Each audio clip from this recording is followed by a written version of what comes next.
going to give you an overview of the new MMI from Audi. It's called the MMI Touch Response.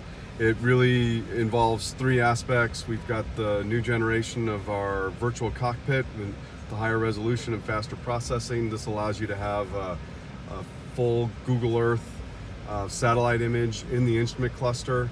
And then we have kind of what the designers call the digital core of the car, which is our the touch response system that has an upper infotainment, haptic touchscreen, and a lower control panel. We got rid of about 35 buttons in the HVAC and seating area, and basically the idea is to be able to try and clean up the interior, take some of the cognitive load of trying to figure out what you're doing with all these buttons, and to make this more intuitive and a better user experience inside the car.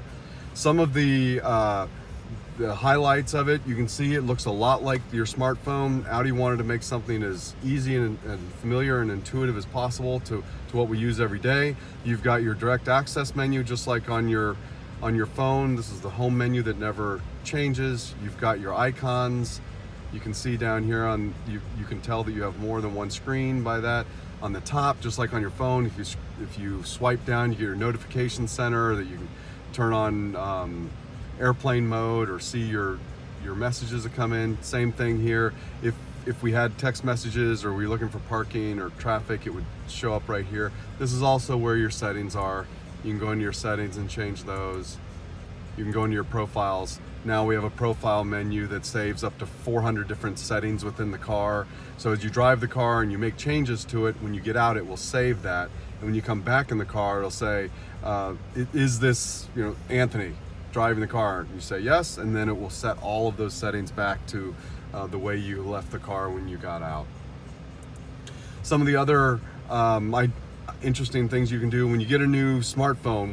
What's the first thing we all do? We all change it to customize it to the way we like to use our phone. So an example for me is that I always like to change the vehicle settings and driver assistance and things like that. So I want to put that on my direct access menu. So I can simply hold that down, move it over here. I don't use the phone much in my car.